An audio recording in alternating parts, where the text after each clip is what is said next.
నమస్తే, నేను ఋషి. Welcome to point blank. ఇవాళ పాయింట్ బ్లాంక్లో నాతో తెలుగుదేశం తెలంగాణ శాఖ అధ్యక్షుడు ఎల్ రమణ ఉన్నారు. రమణ గారు, చాలా కాలం తర్వాత మీడియాకి ఇంటర్వ్యూ అనుకుంటా. అంటే ఈ మధ్యన డైరెక్ట్ లైవ్లోకి రాలేదు కానీ ఇంటర్వ్యూస్లోకి ఆ మధ్యన తరచుగా వస్తుండేవాడిని. కొంచెం అంటే రమణ కొంచెం ఇన్యాక్టివ్ అయ్యారా? Ramana full time politician. నేను 77లో ఇంటర్ పాస్ అయిన తర్వాత కార్యకర్తగా జీవితం ప్రారంభిస్తే దాదాపు 40 సంవత్సరాలు రాజకీయాలలో ఉన్నా. ఒక పద్ధతి ప్రకారం మెదిలేటువంటి వ్యక్తిని దానికి అనుగుణంగా ముందుకెళ్తున్నాం. తెలుగుదేశం పార్టీ 3సారి ప్రతిపక్షంలో ఉంది. అయినా కానీ పార్టీలో ఉన్నటువంటి శ్రేణులను ఎప్పటికప్పుడు ఉత్తేజపరుస్తూ ముందుకు తీసుకెళ్తాం. కానీ తెలంగాణలో ప్రస్తుతం కనీస ప్రతిపక్ష పాత్ర పోషించలేకపోతుంది టీడీపీ అంటే ఒప్పుకుంటారా? తెలుగుదేశం పార్టీ స్వర్గీయ ఎన్టీ రామారావు పెట్టినటువంటి ఈ పార్టీ తెలంగాణ ప్రజల హృదయాలలో ఎప్పటికీ ఉండేటువంటి party. Cadre based party Telugu Desam అని చెప్పని స్పష్టంగా రాజకీయ పక్షాలు తెలుసు, ప్రధానికాన్ని తెలుసు. తెలుగుదేశం పార్టీ పూర్తి స్థాయిలో ప్రతిపక్షంగా పనిచేస్తుంది ఇప్పుడు. కానీ అధ్యక్షుడు పార్టీని సరిగ్గా నడిపించట్లేదు అంటే ఒప్పుకుంటారా?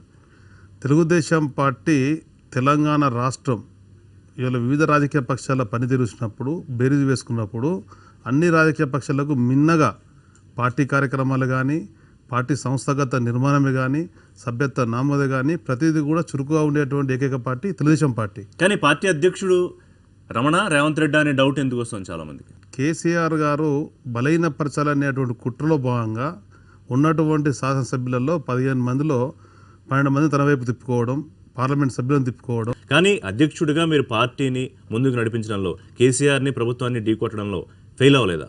3 సంవత్సరాల కేసీఆర్ ప్రభుత్వ పరిపాలన మొదటి నెలల్లో రైతుల ఆత్మహత్యలు జరుగుతున్నప్పుడు పెద్ద ఎత్తున ఉద్యమించి తెలుగుదేశం పార్టీ తెలంగాణ శాఖ రైతులకు ఆత్మస్థైర్యం కలిగి చేసినాం.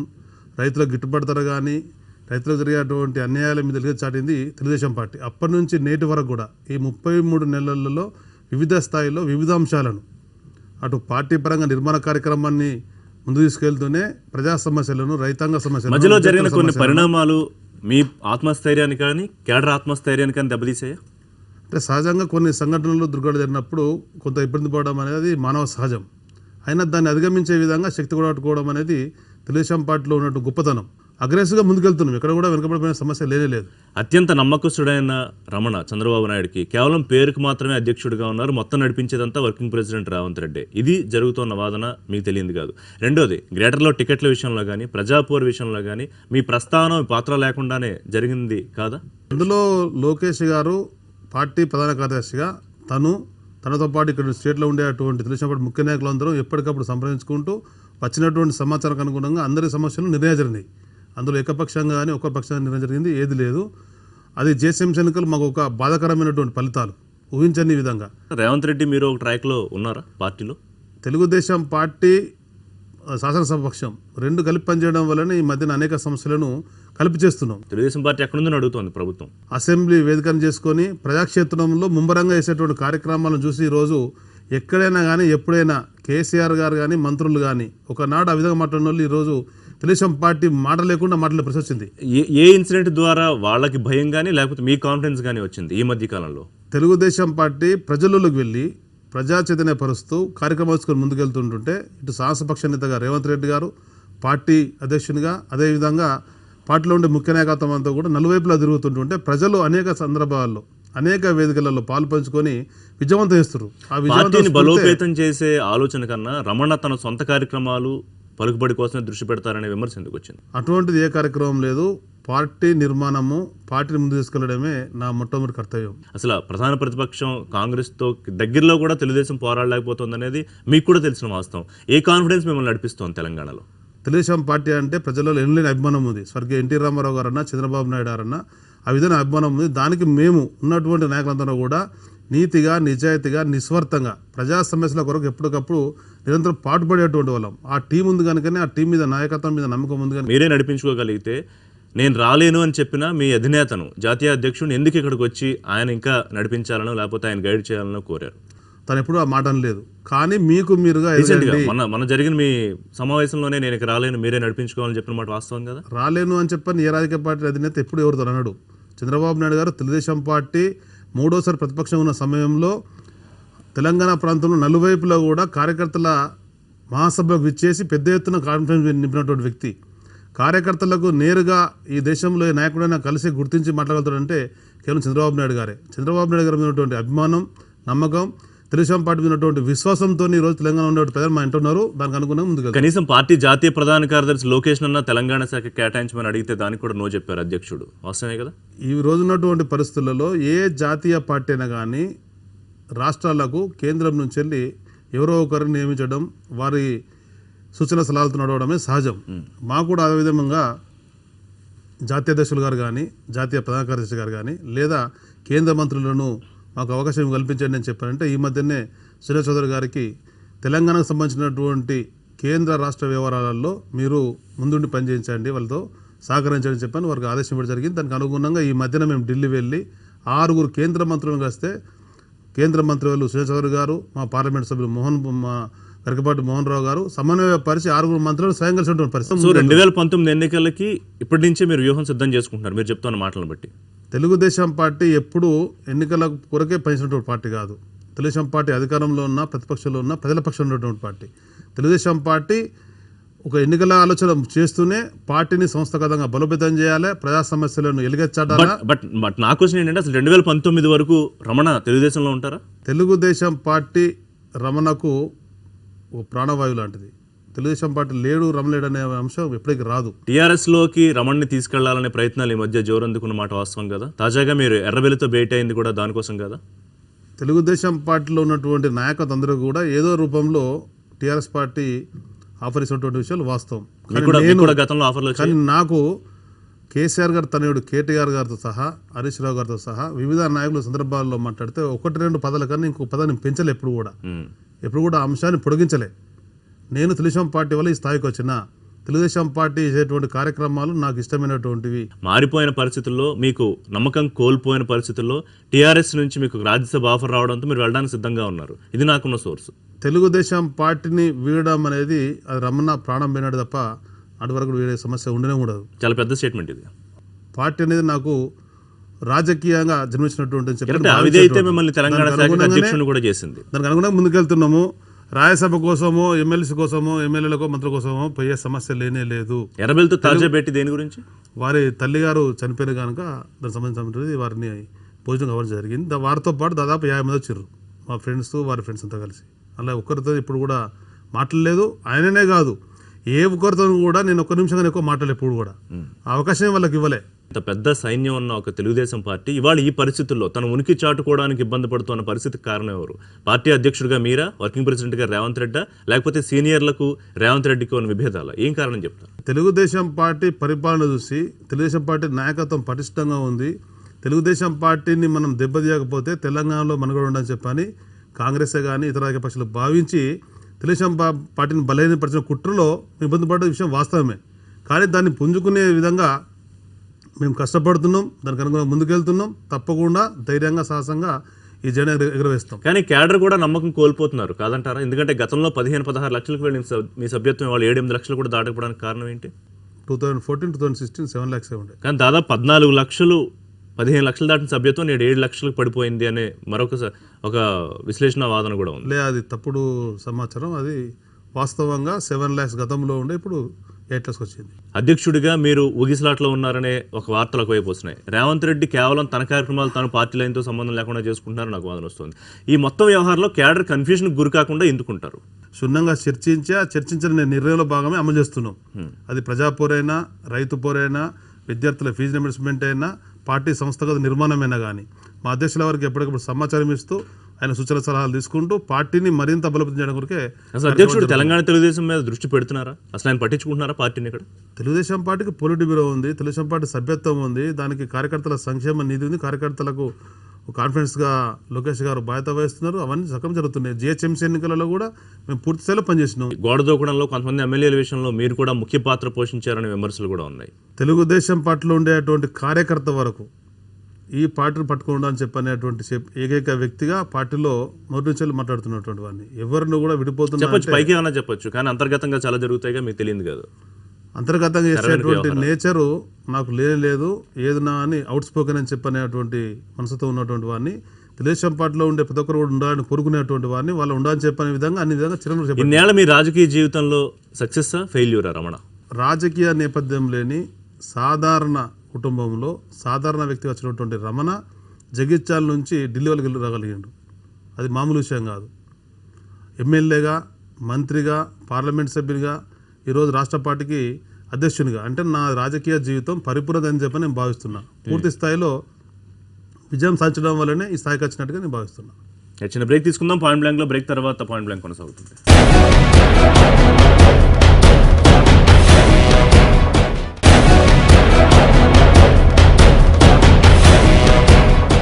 Welcome back to point blank. Telangana Telugu Desam అధ్యక్షుడు రమణ మనతో ఉన్నారు.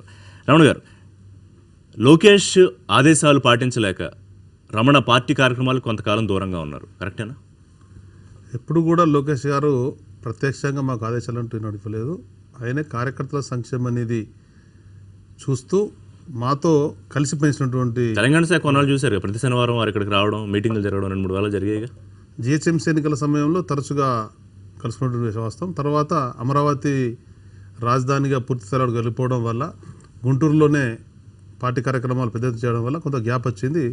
కానీ ఆయన ఎప్పుడు ఏ విషయమైనా కానీ మాతో మాట్లాడినప్పుడు వాటన్నింటినీ కూడా నిర్ణయించుకొని అమలు చేసినాం. ఇక్కడ కూడా అలా గ్యాప్ లేదు. సౌతి అభిప్రాయం చూపిస్తున్నారు తెలంగాణ తెలుగుదేశం శాఖ మీద అధ్యక్షుడు, ఎందుకంటే జరిగిన పరిణామాలు ఆ రకమైన స్థితికి కారణమయ్యాయి. ఎందుకు మీరు దీన్ని ఒప్పుకోలేకపోతున్నారు? మూడోసారి ప్రతిపక్షంగా తెలుగుదేశం పార్టీ తెలంగాణలో ఉన్న కేంద్ర ప్రభుత్వం ఇచ్చేటువంటి పదవులు ఏవైనా కానీ తెలంగాణ నాయకత్వం ఇస్తుందని చెప్పినటువంటి మొట్టమొదటి వ్యక్తి పెద్ద చంద్రబాబు నాయుడు గారే. ఆయనకైనా స్వయంగా ఈ రాష్ట్రంలో ఉండేటువంటి వాళ్ళు మీరు పార్టీని నమ్ముకొని, తనని నమ్ముకొని, ప్రజలు నమ్ముకొని పనిస్తారు కనుక మీకు తప్పకుండా అవకాశాలు రావాలని చెప్పని వారే ప్రతిపాదించారు. ఆ విధంగా వారు చర్యలు చేపట్టారు. దానికి అనుగుణంగా రేపు ఈ మధ్యలోనే కొన్ని పదవులు కూడా తెలంగాణ ప్రజలకు రావచ్చు. పూర్తి స్థాయిలో మాకు స్థైర్యం కల్పిస్తున్నాడు, ధైర్యం కల్పిస్తున్నాడు. తెలంగాణ ప్రాంత ప్రజల కొరకు రాజీ లేని పోరాటం నేను ఆలోచించాలి. మాకు సీనియర్ల కొరకు ప్రయత్నిస్తున్నాం. ప్రజా ఉద్యమాలకు పెట్టింది పేరు తెలుగుదేశం పార్టీ గతంలో. ఇప్పుడు ఆ స్థాయిలో ఎందుకు ఉద్యమాలు చేయలేకపోతుంది? మిగులు బడ్జెట్ ఉన్నటువంటి తెలంగాణ రాష్ట్రము కేసీఆర్ గారి ప్రభుత్వ పరిపాలనలో అప్పుల ఊబిలో కోల్పోతుందని చెప్పని పెద్ద ఎత్తున నిలువ చాటుతున్నది తెలుగుదేశం పార్టీ. రైతులు ఆత్మహత్యలకు పాల్పడితే మొట్టమొదటి నుంచి కూడా రైతు ఆత్మహత్యలకు 5 లక్షల రూపాయలకు సిఎస్ఐ ఇవ్వాలని చెప్పని ప్రజల్లోకి వెళ్ళినాం, రైతాంగాన్ని కలుసుకున్నాం.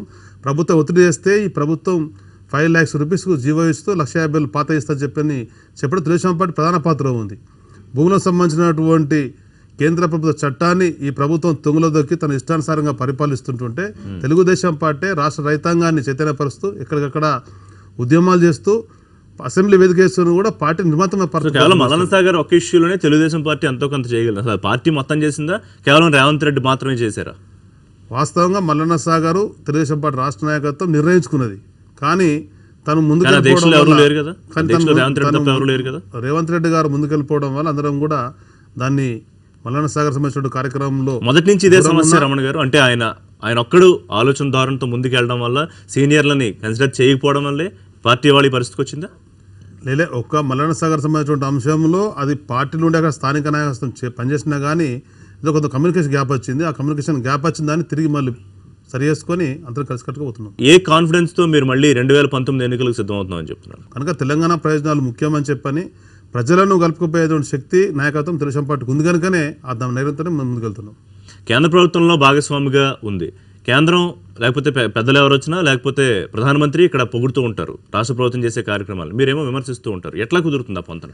సహజంగా ప్రభుత్వాలు కానీ ప్రజాప్రతినిధులు కానీ వాళ్ళ సమావేశాలలో, శంకుస్థాపనలో, ప్రారంభోత్సవాల్లో ఎప్పుడు కూడా రాజకీయాలు మాట్లాడకపోవడం అనేది సహజం. అది రాజకీయ వేదికలు ఉన్నాయి, ప్రభుత్వం సంబంధించినటువంటి చర్చా వేదికలు ఉంటాయి. వాటిలలో ప్రభుత్వం చేసేటువంటి లోపాలు బయట పెట్టడంలో రాజకీయ పార్టీగా మా బాధ్యత. మిషన్ భగీరథ, మిషన్ కాకతీయ మీద మీ ఒపీనియన్ ఏంటి రమణ గారు? వాస్తవంగా జరుగుతున్నటువంటి దాంట్లో ప్రచారం గొప్పగా ఉంది.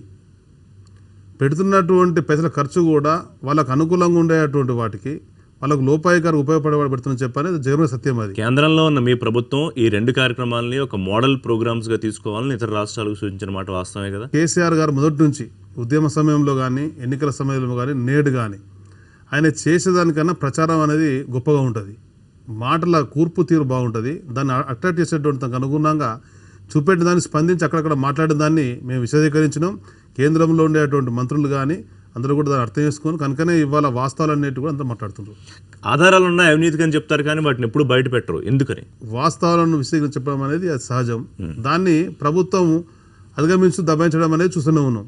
దానికి అనుగుణంగా జరుగుతున్నది. కానీ ఇది అదే అండి, మీరు బయటకు రావచ్చు కదా, మీరు బయటకు ఆధారాలు తీసుకుని బయటకు వచ్చి మీడియా ముందుకు వస్తే ఇంక వాళ్ళ దగ్గర సమాధానం ఉండదు కదా చెప్పడానికి. అంటే అన్నంత ఈజీగా వ్యవహారం ఉండదు. ఏదైనా కానీ జరిగేటువంటి పనిలో దాని లోపాలు బయట పెట్టడం అనేది రాజకీయ పక్షాలుగా మాకుండే అవకాశం. కానీ ఎక్కడో మీరు ఒక సాఫ్ట్ కార్నర్ మెయింటైన్ చేస్తున్నారు ప్రభుత్వంతో కాదా, విమర్శలు చేయడంలో కానీ పోరాటాలు చేయడంలో కానీ. ఎందుకు మీరు పూర్తి స్థాయిలో విభేదించి ముందుకు రావట్లేదు ప్రభుత్వం విషయంలో లేదా కేసీఆర్ విషయంలో? కేసీఆర్ విషయమైనా ప్రభుత్వ పాలన విషయాలైనా కానీ ఎప్పటికప్పుడు అంటే ఒక్కొక్కరు ఒక్కొక్క విధంగా చెప్పడం జరుగుతుంటుంది. ఒకే దాన్ని ఇద్దరు ముగ్గురు వ్యక్తులు బయట చెప్పే దాంట్లో రకరకాలుగా ఉంటుంది. అందులో నాది మొదటి నుంచి కూడా ఈ 30 సంవత్సరాల రాజకీయ జీవితంలో సాఫ్ట్ కార్లో పనిచేసేటువంటి నేచర్. కానీ ఒక రాష్ట్రాన్ని నడిపించాల్సిన డ్రైవింగ్ సీట్లో ఉన్న మీరు అదే సాఫ్ట్ కార్నర్ దెబ్బతీసిందా? మీ వర్కింగ్ ప్రెసిడెంట్గా మీ వెనకాల నడవాల్సిన రేవంత్ రెడ్డి మీకన్నా అగ్రెసివ్గా వెళ్ళిపోవడం మిమ్మల్ని కనిపించకుండా చేసిందా పిక్చర్లో? అట్లా అనుకోవడం అది నేనైతే భావ్యం అనుకుంటలేను. ఒక ఉమ్మడి కుటుంబంలో ఉండేటువంటి వ్యక్తులు వివిధ రకాలైనటువంటి బాధ్యతలు నిర్వర్తించి పార్టీని కానీ ప్రజలను కానీ తీసుకెళ్ళే బాధ్యత ఉంటుంది. అందులో నాకు యాంగిల్ ప్రకారంగా నేను ముందుకెళ్తే తనకు ఉండేటువంటి అగ్రెసివ్ నేచర్తో తను ముందుకెళ్తాడు.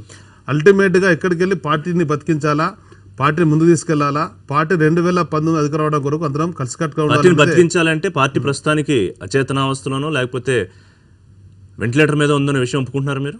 ఇవాళ ఉన్నటువంటి పరిస్థితులలో ప్రతిపక్ష రాజకీయ పార్టీగా తెలుగుదేశం పార్టీ మూడోసారి ఉండి అధికార పక్షం చేసేటువంటి కుట్రలు కుతంత్రాలు ఎదుర్కొంటూ ఉన్నటువంటి దాన్ని మళ్ళీ తట్టుకొని ముందుకెళ్తున్నటువంటి పరిస్థితి.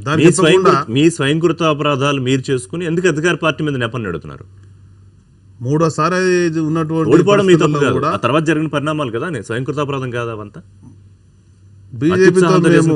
బీజేపీతో మేము అటు మెదక్ పార్లమెంట్లో కానీ వరంగల్ పార్లమెంట్లో కానీ హైదరాబాద్ ఎమ్మెల్సీ సంబంధించిన ఎన్నికలలో ఈరోజు రామచంద్రరావు గారు ఎమ్మెల్సీ అయిండు అని చెప్పంటే తెలుగుదేశం పార్టీ ప్రధాన పాత్ర ఉంది.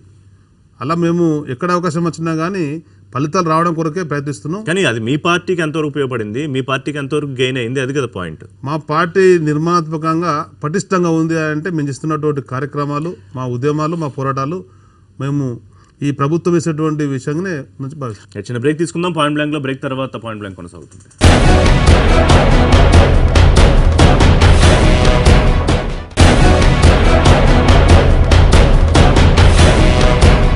భూసేకరణ కానివ్వండి, లేకపోతే నిరుద్యోగాంశం కానివ్వండి, లేకపోతే ఫీజు రియంబర్స్మెంట్, రైతు రుణమాఫీలు, వీటన్నిటి మీద ఎందుకు ప్రతిపక్షాలు కలిసికట్టుగా ఒకతాటి మీదకి వచ్చి పోరాటం చేయలేకపోతున్నాయి? క్రెడిట్ గేమ్ కదా, ఏ పార్టీకి ఆ పార్టీ క్రెడిట్ కోసం పోరాటం తప్ప నిజంగా ఇష్యూస్ మీద చిత్తశుద్ధి కాదు. సహజంగా రాజకీయ పార్టీ తన సిద్ధాంతాలు ఉన్నటువంటి పరిస్థితులను అర్థం చేసుకొని ఉన్నటువంటి అంశాలను తీసుకొని ముందుకెళ్ళడం సహజం. తెలుగుదేశం పార్టీ అధికారంగా చూసింది, ప్రతిపక్షం చూసింది. ఒక జాతీయ స్థాయి నాయకుడు, ఆంధ్రప్రదేశ్ ముఖ్యమంత్రి, మా పార్టీ జాతీయ అధ్యక్షుడు. మా పార్టీ క్రమశిక్షణ ఉంది, మా పార్టీకి సమర్థత ఉంది, మా పార్టీ అనేక సంక్షోభాలను సవాలు ఎదుర్కొని పనిచినటువంటి. మీరు పోరాడుతున్న ఇక్కడ ముఖ్యమంత్రి, అధ్యక్షుడు, మీ అధ్యక్షుడు ఇద్దరు ఆలింగనాలు చేసుకుంటారు, ఒకళ్ళకొకళ్ళు అద్భుతమైన ఆహ్వానాలు ఇచ్చుకుంటారు. ఇంక మీరు కింద స్థాయిలో ఎలా పోరాడగలుగుతారు వాళ్ళిద్దరు భుజాల మీద చేసేసి తిరుగుతున్నప్పుడు? సహజంగా రాజకీయాలు అనేటివి ప్రజల కోసం ఉండాలి. వ్యక్తుల మధ్యన ద్వేషాలు పెంచుకోవడం కానీ ప్రాంత ద్వేషం పెంచుకోవడం కానీ మంచిది కాదు. అది తెలుగుదేశం పార్టీ ఎప్పుడు కూడా ఒక పాజిటివ్ థింకింగ్తో ముందుకెళ్తుంది. ఎన్నికలు అయినప్పుడు ఫలితాలు వచ్చినప్పటి నుంచి ఈ రోజు దాకా ముఖ్యమంత్రి వేసిన ప్రతి ట్రాప్లను తెలుగుదేశం తెలంగాణ శాఖ పడింది. కరెక్టేనా? తెలంగాణ ఆంధ్ర ఉద్యమం జరుగుతున్న పరిస్థితులలో, ఉమ్మడి ఆంధ్రప్రదేశ్ ఉన్నటువంటి పరిస్థితుల్లో, ప్రపంచంలో ఉన్న పరిస్థితులలో ఆంధ్ర వైపు ఉప ఎన్నికలైనా తెలంగాణ వైపు ఉప ఎన్నికలైనా కానీ తెలుగుదేశం పార్టీ ఘోరమైన పరిస్థితుల్లో ఉండే.